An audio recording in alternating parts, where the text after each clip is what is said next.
আসসালামু আলাইকুম। পাকিস্তান সুপার লিগে বাংলাদেশের প্রায় ৫০ জন ক্রিকেটার নাম লিখিয়েছেন।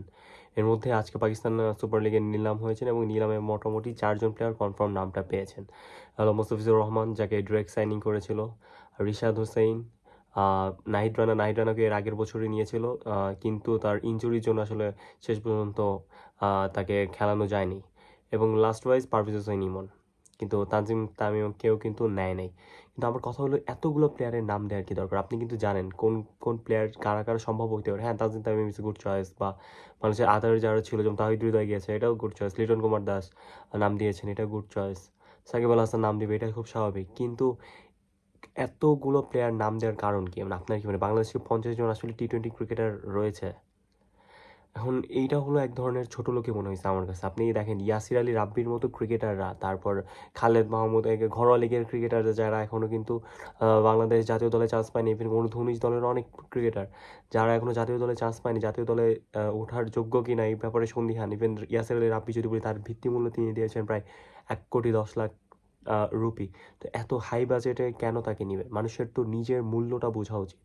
ঠিক এইভাবে কিন্তু তিনি নিজেকে ছোট করতেছেন না, পুরো দেশটাকে তিনি ছোট করতেছেন। তার নিজের মূল্য তো নিজেকে বোঝা উচিত। এবং এই কারণগুলোর জন্য কিন্তু আসলে বাংলাদেশিরা যে এত পরিমাণ নাম দিচ্ছে। হ্যাঁ, পাকিস্তান ক্রিকেট বোর্ড কিন্তু আমাদের যথেষ্ট সম্মান করে, যথেষ্ট সমীহ করে। দ্যাট ডাজন্ট মিন যে আপনি এটার সুযোগ নেবেন। আসলে বাঙালিকে বিন্দুমাত্র সুযোগ দিলেই তিনি আসলে সুযোগটা নেবেন, এবং এরই ধারাবাহিকতায় যে এর হলো অবস্থা আমাদের দেশের। এতগুলো ক্রিকেটার নামছে, রীতিমতো বাংলাদেশের একটা মানিজ্য ডুবাইছে, এবং ৫০ জন ক্রিকেটার নামছে। মানে ক্যান ইউ বিলিভ? ৫০ জন ক্রিকেটার থেকে মাত্র ৪ জন নিচ্ছে। মানে তাও পাকিস্তান থেকে আমার মনে হয় ৪ জন নিচ্ছে। কোনো আইপিএল বা কোনো বিগ ব্যাশ লিগে তো নরমালি একজন করে নেয়। এবং বাংলাদেশে আসলে ওই লেভেলের টপ লেভেলের ক্রিকেটার যদি বলি, টি-20 স্পেশালিস্ট, আপনি ১ থেকে ২ জন ছাড়া আসলে বাইরের কান্ট্রিতে নেয়ার মতো কোনো প্লেয়ার বা ওই রকমের টিম নাই। এর সবথেকে বড় কারণ যদি আমরা বলি, আমরা নিজেকে নিয়ে আসলে রিসার্চ করে নিজের দৌড়টাকে বুঝি না।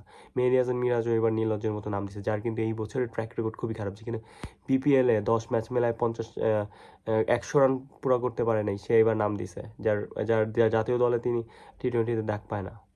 এদিক দেখে কিন্তু আমাদের মুশফিকুর রহিম যথেষ্ট ভালো। মুশফিকুর রহিম বা মাহমুদুল্লাহ রিয়াদ, তারা কিন্তু অ্যাটলিস্ট এই মেহেদী হাসান মিরাজের থেকে বেটার।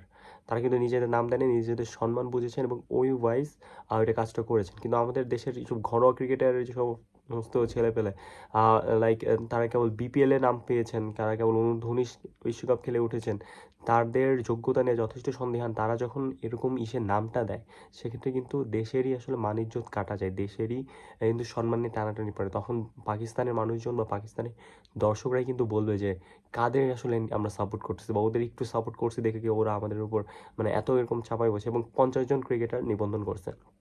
It's a joke. যাই হোক, যারা চান্স পেয়েছে সবাইকে আসলে অভিনন্দন এবং শুভকামনা। আল্লাহ হাফেজ।